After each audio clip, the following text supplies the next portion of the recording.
Hello, नमस्कार everyone. मैं रोहित कुमार अपने channel UP board innovation classes में आप सभी का स्वागत करता हूं।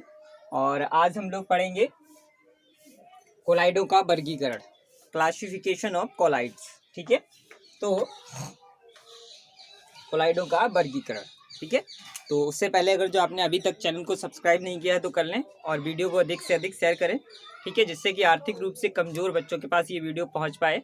ठीक है, और वह इसका संपूर्ण लाभ उठा सकें, तो शेयर अवश्य करें। ठीक है, तो चलिए देखते हैं वर्गीकरण। ठीक है, तो कोलाइडों को 3 भागों में बांटा गया है। तो हम लिख सकते हैं यहाँ पर नंबर 1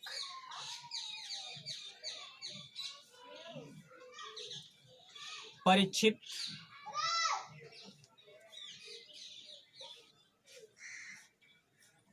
प्रावस्था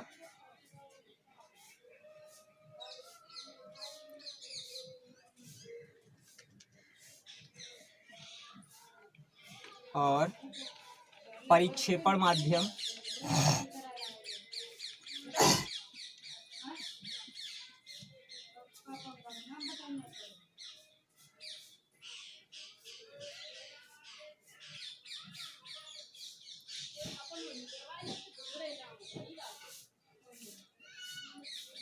की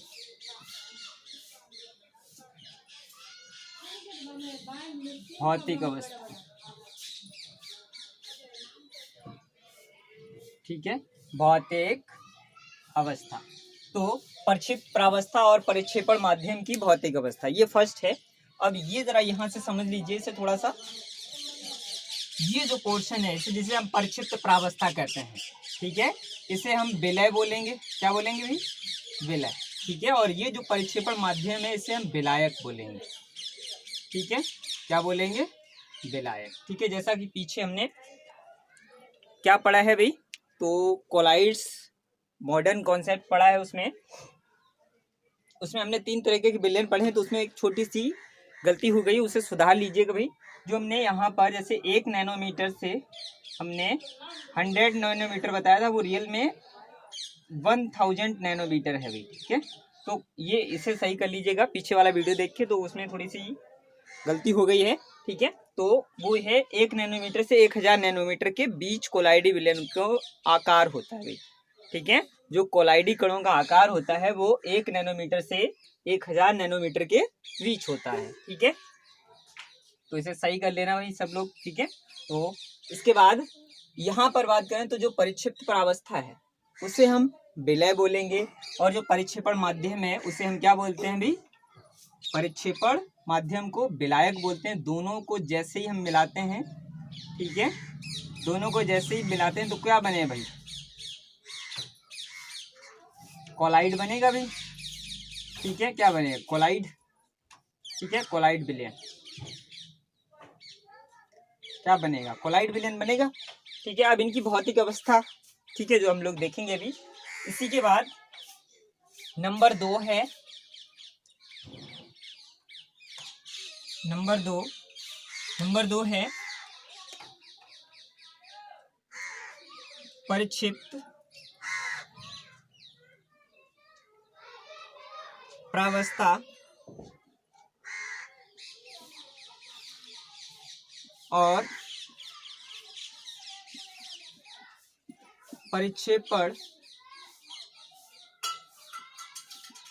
परिक्षेपण माध्यम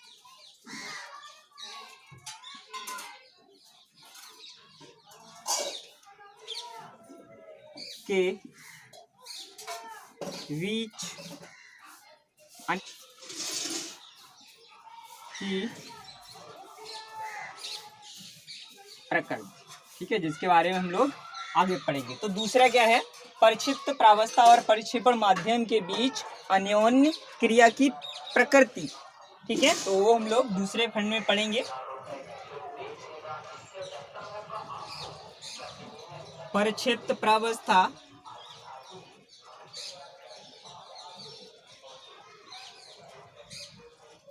के कणों का आकार, कणों का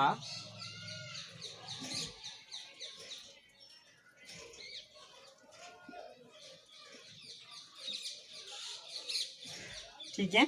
तो ये तीनों आपके पास पॉइंट हैं, ये 3 भागों में इसे विभाजित किया गया है। कोलाइडों का वर्गीकरण आप देखेंगे तो इसे 3 पार्टों में विभाजन किया गया है, ठीक है।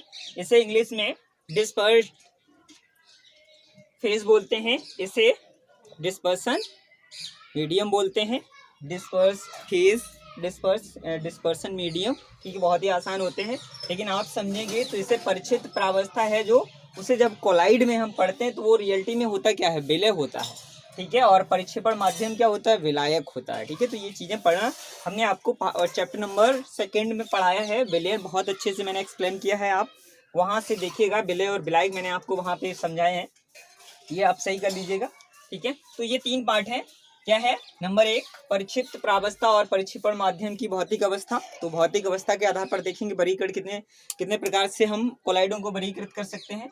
परिक्षिप्त प्रावस्था और परिक्षेपण माध्यम के बीच अन्योन्य क्रिया की प्रकृति, कैसी प्रकृति इनकी अन्योन्य क्रियाएं होती हैं तो वो देखेंगे, ठीक है। तो इसमें हम लोग द्रव स्नेही और द्रव विरोधी विलयनों की बात करेंगे। द्रव स्नेही तो कोलाइड आसानी से बन जाते हैं, लेकिन द्रव विरोधियों का कोलाइड कैसे बनाएंगे तो वो सारे मेथड हम लोग इसमें पढ़ेंगे, सेकंड वाले में, ठीक है। तो उसके बाद परिक्षिप्त प्रावस्था के कणों का आकार, ठीक है, तो वो हम लोग आगे पढ़ेंगे, ठीक है। ये तीनों अवस्थाएं बहुत ही उपयोगी हैं भाई, ठीक है, बहुत ही उपयोगी हैं। तो अब हम लोग बढ़ते हैं किसकी तरफ, फर्स्ट की तरफ। तो इसे हम पढ़ना स्टार्ट करेंगे, तो इसे आप याद रखिएगा, ठीक है। ये वाला पोर्शन याद रखेंगे तो आप इसे इन दोनों को आसानी से याद रख सकते हैं, ठीक है। परिक्षिप्त प्रावस्था और परिक्षेपण माध्यम, ठीक है। तो मैं ये हटाता हूँ, हम आज पहला पढ़ेंगे हम लोग फर्स्ट वाला। आपको यहाँ पर देखना है, मैं टेबल बना रहा हूँ, ये टेबल इस तरह की है, परिक्षिप्त प्रावस्था और परिक्षेपण माध्यम का भौतिक अवस्था, ठीक है। आप यहाँ पर देखेंगे तो अगर जो इस प्रकार मतलब इसमें देखें तो भौतिक अवस्था में जो परिक्षेपण माध्यम और परिक्षिप्त प्रावस्था होती हैं उसके आधार पर बात करें तो 8 प्रकार की, कितने, 8 प्रकार के हमें क्या मिलते हैं, कोलाइडी तंत्र प्राप्त होते हैं या कोलाइडी विलयन प्राप्त होते हैं, ठीक है। अब 8 प्रकार के क्यों होते हैं, अगर जो मैं बात करूं परिक्षिप्त प्रावस्था और परिक्षेपण माध्यम की तो इनकी तीनों की अवस्थाएं क्या होंगी, तो ये कैसे हो सकते हैं, ये ठोस हो सकते हैं, कैसे हो सकते हैं, ठोस हो सकते हैं, द्रव हो सकते हैं और गैस हो सकते हैं, ठीक है। क्या हो सकते हैं, गैस हो सकते हैं, ठीक है। अब जब इन तीनों को जैसे हमने पीछे एक्सप्लेन किया था विलयन वाले चैप्टर में, तो मैंने अवस्थाएं वहाँ पर भी डिस्कस की थी, तो वहाँ पर तो हमें 9 प्रकार के विलयन मिले थे, कितने प्रकार के थे, 9 प्रकार के विलयन हम बना रहे थे, लेकिन यहाँ पर 8 ही रह जा रहे हैं। तो कोलाइडों की बात करें तो आकार का आधार होता है इसमें भी, ठीक है। अगर जो विलयन में विलय के कणों का आकार, विलय ये वाली अवस्था है, विलय के कणों का आकार 1 नैनोमीटर से 1000 नैनोमीटर के बीच है तो वह कोलाइडी विलयन होगा, ठीक है। अगर जो इससे कम है, 1 नैनोमीटर से कम है तो वास्तविक विलयन होगा, और 1000 नैनोमीटर से अधिक है तो वो निलंबन होता है, ठीक है। तो ये हम लोगों ने पीछे पढ़ चुके हैं। तो इसके आधार पर बात करें तो ये इन्हें देखेंगे तो इस आधार पर देखेंगे तो 8 प्रकार के विलयन हमें प्राप्त होते हैं। 9 प्रकार के क्यों नहीं होते हैं, तो पहले हम ये 8 पढ़ लें, फिर आपको बताते हैं कि नमक जो विलयन होता है वो कोलाइड क्यों नहीं होता है, ठीक है, वो समांगी हो जाता है, कैसे होता है वो हम लोग अभी बाद में डिस्कस करेंगे। तो हम यहाँ पे बात करें तो पहला देखेंगे ठोस, मैंने पहला ठोस लिया है, परिक्षिप्त प्रावस्था जो है पहले मैंने ठोस ली, परिक्षेपण माध्यम भी मैंने क्या लिया, पहले ठोस लिया, ठीक है। अब यहाँ पर कोलाइड, इन दोनों को जब भी मिलाते हैं तो किस प्रकार का क्या है, किस प्रकार का, ठीक है, किस प्रकार का कोलाइड बनता है, तो ठोस सॉल, किस प्रकार का होता है यहाँ पर, ठोस सॉल, ठीक है, ठोस सोल प्रकार का यहाँ पर कोलाइड बनता है, ठीक है। अब इसका उदाहरण क्या है, ठीक है भाई, उदाहरण भी तो पता होना चाहिए आपको, ठीक है। तो आप देखेंगे इससे उदाहरण के रूप में इसमें आपने देखा है रंगीन कांच,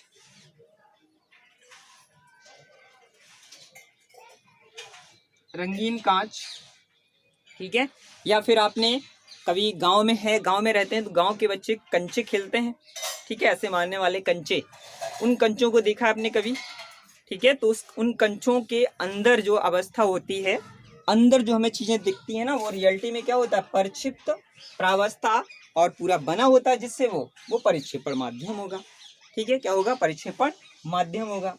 ठीक है, या फिर ऑफिस वगैरह में आप देखेंगे कि वहां पर इतना बड़ा सा स्टोन आता है पत्थर रखने के लिए, कांच का, ठीक है, ग्लास का। ठीक है, तो उसमें भी वही चीजें हमें दिखती हैं, क्या, उसके अंदर डिफरेंट तरह के कलर दिखते हैं। ठीक है, और वो कांच का होता है पूरा इतना बड़ा सा। ठीक है, और उसके अंदर जो चीजें दिखती हैं वो भी ठोस ही होती हैं, लेकिन परिक्षिप्त प्रावस्था वो कम मात्रा में होती हैं, और जो अधिक मात्रा में परिक्षेपण माध्यम, दोनों को आप मिलाते हैं तो इसका सबसे अच्छा जो उदाहरण है वो क्या है, रंगीन कांच है। और इसके बाद रतन, जैसे हम लोग उपयोग करते हैं रतन। ठीक है, तो रतन भी होते हैं। ठीक है, रतन, ठीक है, आदि। ठीक है, और भी बहुत सारे ऐसे ही होते हैं। ठीक है, तो उदाहरण बहुत समझना बहुत इंपॉर्टेंट है। ठीक है, अब आप सोचेंगे कि सर इन दोनों को मिलाएंगे कैसे। ठीक है, तो उसके लिए क्या होता है, तो उसके लिए आपने देखा ना, जैसे जैसे डिफरेंट तरह की चूड़ी बना के तैयार करते हैं। ठीक है, तो उसी तरह से इन्हें बनाते हैं। तो जैसे ही हम ठोस और ठोस, परिक्षिप्त प्रावस्था ठोस, परिक्षेपण माध्यम ठोस, दोनों को मिलाते हैं तो विलयन कौन सा बनता है, कोलाइडी कौन से प्रकार का बनता है, तो ठोस सॉल्व बनता है। और ये इसके उदाहरण रंगीन कांच, रत्न। ठीक है, चलिए इसके बाद दूसरा है, दूसरे में भी हम क्या रखते हैं, ठोस। ठीक है, और यहाँ पे क्या करते हैं, द्रव। ठीक है, तो यहाँ पर क्या बनता है, सॉल्व। क्या बन जाएगा यहाँ पर सिर्फ सॉल्व बनता है।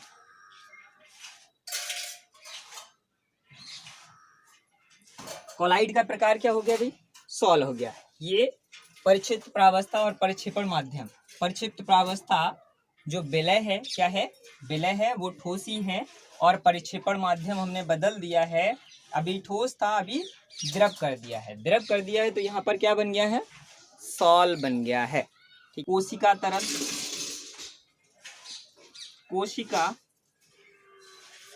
तरल। ठीक है, कोशिका तरल और पेंट। ठीक है, पेंट आदि और भी होते हैं बहुत सारे। ठीक है, तो आप देखेंगे कि यहाँ पर ठोस, द्रव और क्या बनता है, सॉल्व, कोशिका तरल। ठीक है, सेल या कह सकते हैं साइटोप्लाज्म, कोशिका द्रव्य भी बोल देते हैं। कोशिका तरल को क्या कहते हैं, कोशिका द्रव्य। ठीक है, कोशिका के अंदर जो द्रव भरा होता है ना, उसकी बात कर रहा है कि उसमें ठोस होता है और द्रव होता है। ठीक है, द्रव मतलब कोशिका के अंदर जो कोशिका के अंग होते हैं वो द्रव में इधर उधर रहते हैं ना। ठीक है, तो उसी की बात कर रहा है। उनका भी आकार जो होता है 1 नैनोमीटर से 1000 नैनोमीटर के बीच होता है, इसीलिए उसे हम क्या कहते हैं, कोलाइडी विलयन कहते हैं। ठीक है, क्या कहते हैं, कोलाइडी विलयन कहते हैं। इसी तरह से पेंट। ठीक है, पेंट जो हम लोग, ठीक है, दीवार पे करते हैं, उसकी बात कर रहा है, तो उसे भी, ठीक है, इसी तरह से बनाया जाता है। ठीक है, अगला नंबर 3, यहाँ पर ये ठोस ही रहेगा। ठीक है, ये ठोस रहेगा, इसे हम गैस कर दें। ठीक है, गैस करेंगे तो ये क्या बन गया, एरोसॉल बन गया है। एरोसॉल बन गया भाई, क्या बन गया है, एरोसॉल। ठीक है, और इसके उदाहरण आपने देखा है, धुआं, क्या अच्छा उदाहरण होता है इसका, धुआं भाई। ये ठोस है, ये द्रव है, ये गैस है, गैस अधिक होगी मतलब वायु, और वायु में जब ठोस मिल जाता है तो फिर क्या होता है भाई, एरोसॉल बनता है, एरोसॉल बनता है। के उदाहरण क्या है, तो उदाहरण क्या हो सकते हैं, ठीक है, धुआं, धुआं एक अच्छा उदाहरण है। ठीक है, धुआं, ठीक है, धुआं, ठीक है, धुआं एक बहुत ही अच्छा उदाहरण है। आप धुआं देखा है ना आपने, भट्टे से निकलता है या फिर कहीं पे घर भी खाना बनता है तो वहाँ से धुआं निकलता है, तो वो वायु में मिलता है, तो वायु में मिलता है तो इसका मतलब वो कौन सा कोलाइड बना रहा है, एरोसॉल। तो उसमें जो ठोस के कण हैं, ठोस के कणों का आकार जो होता है, उसका आकार कितना होता है, 1 नैनोमीटर से 1000 नैनोमीटर के बीच होता है। ठीक है, इसी तरह से दूसरे में आदि। ठीक है, ज़्यादा नहीं लिखना है आपको, इतने उदाहरण बहुत हैं। ठीक है, आदि। ठीक है, धुआं, धूल आदि। ठीक है, तो ये धुआं, धूल मतलब धूल भी उड़ती है तो वो भी वायु में होती है उस समय। ठीक है, तूफान वगैरह आता है, ठीक है, उस समय। ठीक, चलिए उसके बाद अब तो ये सिर्फ ठीक है, 3 हो गए हैं हमारे पास, नंबर 1, नंबर 2, नंबर 3। नंबर 4 की बात करते हैं तो यहाँ पर क्या है, ये द्रव, और यहाँ पर क्या है, ये ठोस। ठीक है, क्या है यहाँ पर, ठोस। ठीक है, तो यहाँ पर जैसे इन दोनों को मिलाएंगे तो क्या बनेगा भाई, जेल। कोलाइड का प्रकार क्या होगा, जेल।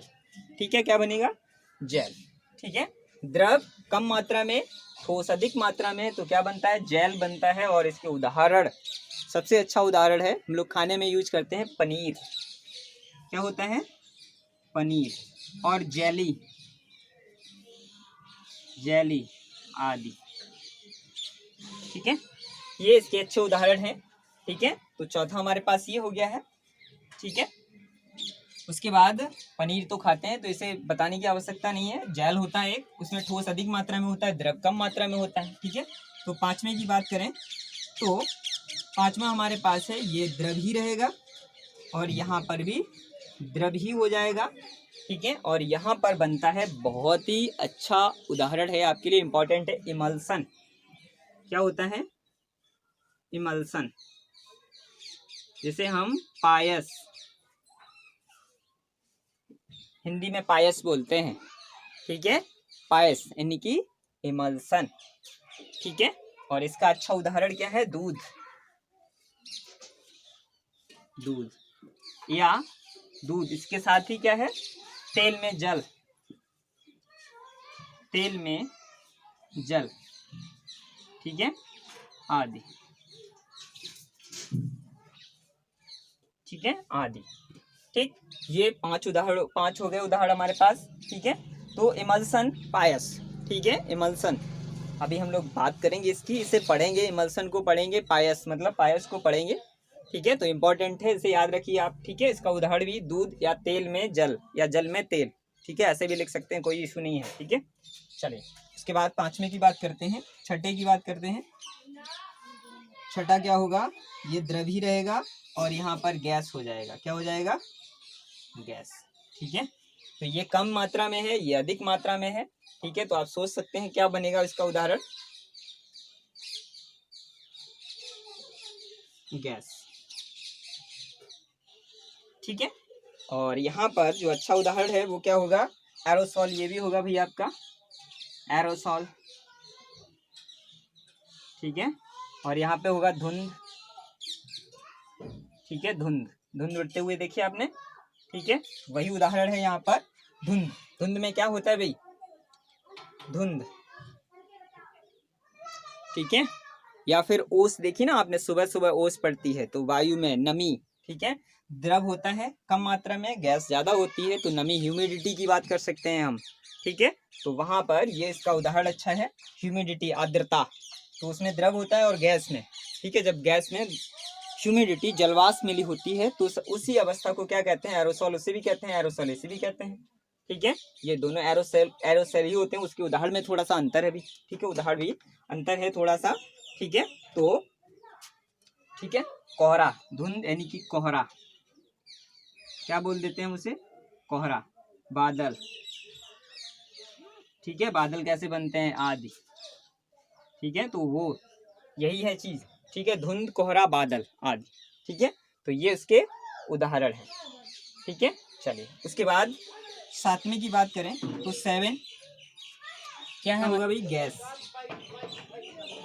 और ये क्या होगा, ठोस। जैसे इनमें मिलाएंगे, जैसे इसमें मिलाएंगे आप, ठोस सॉल बनता है, प्यूमिस पत्थर, प्यूमिस पत्थर, फॉर्म रबर,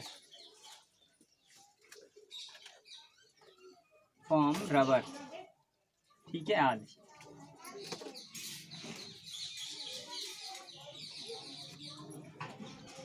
ठीक है, तो प्यूमिस पत्थर, ठीक है, इसके बारे में पढ़ा है आपने। तो प्यूमिस पत्थर जो होता है, जैसे हम लोग हाथ पैर का साफ करने के लिए बड़े बड़े पत्थर यूज करते हैं ना।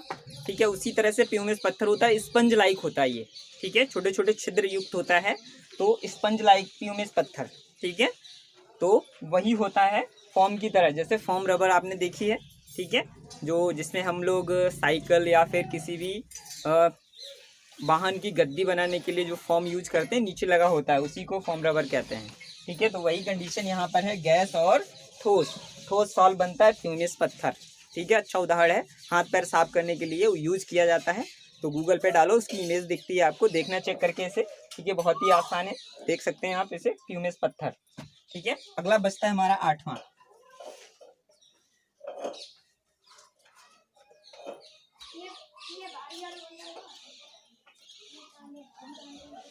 आठवां है हमारा गैस और द्रव, ठीक है। जैसे इन दोनों को मिलाते हैं तो क्या बनता है, इसका उदाहरण है फॉर्म। फॉर्म, ठीक है, फॉर्म निर्माण होता है और साबुन का झाग, ठीक है। और क्या है, ठीक है। तो ये उदाहरण है फॉर्म, गैस और द्रव, ठीक है। तो अवस्थाएं आप देखते जाइए, यहाँ पर ये क्या है, तो ये विलायक है और ये विलय है, ये कम मात्रा में है, ये अधिक मात्रा में है, ठीक है। द्रव, तो फॉर्म बनता है साबुन का झाग, ठीक है। मतलब साबुन लगाते हैं तो जो फेना उत्पन्न होता है ना, उसी की बात करें, साबुन का झाग, उसमें गैस कम मात्रा में होती है और द्रव अधिक मात्रा में होता है, ठीक है। तो इस तरह से हम इन्हें देख सकते हैं। अब 8वां के बाद 9वां क्यों नहीं आया भाई, एक तो रह गया ना इसका गैस का, ये गैस और ये भी गैस, ठीक है। इन दोनों को जैसे ही मिलाते हैं आप, ठीक है, अब इन्हें हटा देते हैं हम, ठीक है, इधर बता देते हैं आपको अलग से, ठीक है। इन दोनों को जैसे ही आप मिलाते हैं, गैस और गैस, ठीक है, दोनों को जैसे ही आप मिलाएंगे वैसे ही ये मिल तो जाएंगे, बट ये विषमांगी नहीं रहेंगे, ठीक है। क्या हो जाएंगे, समांगी हो जाएंगे भाई, ठीक, क्या हो जाता है, समांगी। और जो कोलाइडी विलयन हमने पढ़ा है पीछे, वो कैसा होता है, समांगी नहीं होता है, कैसा होता है, विषमांगी होता है। जब विषमांगी होता है तो इन दोनों को मिलाने से भाई, दोनों गैसेस हैं तो गैसों का समान मात्रा में वितरण हो जाता है और ये समांगी हो जाती हैं। समांगी हो जाती हैं तो ये क्या रह जाता है, कोलाइडी विलयन नहीं रहता है। इसीलिए हम जो पढ़ते हैं उसमें कोलाइडों के कितने प्रकार हैं, सिर्फ 8 प्रकार हैं, नमा नहीं होता है। तो क्यों नहीं होता, क्योंकि ये दोनों आपस में मिलके क्या बनाते हैं, समांगी विलयन बनाते हैं भाई। क्या बनाते हैं, समांगी विलयन। और समांगी विलयन तो हमको चाहिए नहीं भाई, ठीक है, यही रीजन है। समांगी विलयन बन जाएगा तो ये क्या हो जाएगा, तो समांगी विलयन बन गया है, तो इसका मतलब ये कोलाइड विलयन नहीं रहा है, ठीक है। तो ये है हमारा प्रक्षिप्त प्रावस्था और परिक्षेपण माध्यम की भौतिक अवस्था के आधार पर हमारे 8 प्रकार के कोलाइडी विलयन, ठीक है, और उनके उदाहरण, ठीक है, ठीक। तो चलिए उसके बाद हम लोग अगला वाला पढ़ेंगे, प्रक्षिप्त प्रावस्था और परिक्षेपण माध्यम के बीच अन्योन्य क्रियाओं की प्रकृति, ठीक है। अन्योन्य क्रिया की प्रकृति ये बहुत इंपॉर्टेंट है, इसी से सारी चीज़ें निकलेंगी, अभी देखना आप, ठीक है। तो इसके बाद हम लोग अगला पढ़ेंगे, तो इन्हें याद कर लीजिए, ये आपके लिए सबके लिए बहुत इंपॉर्टेंट है ये, ठीक है, कंपटीशन के लिए भी इम्पॉर्टेंट है, ठीक है। एरोसॉल पूछ लेता है, एरोसॉल का कौन सा अच्छा उदाहरण है ऐसे, ठीक है, इनमें से ये उदाहरण ले लेगा और आपसे पूछेगा बताओ इनमें से कौन सा एरोसॉल है, ठीक है। तो ये याद करना बहुत इंपॉर्टेंट है, महत्वपूर्ण है, ठीक है। तो चलिए मिलते हैं अगली वीडियो में, और वीडियो को भाई अधिक से अधिक शेयर, चैनल को अधिक से अधिक सब्सक्राइब करें। तो चलिए मिलते हैं अगले वीडियो में, तब तक के लिए नमस्कार।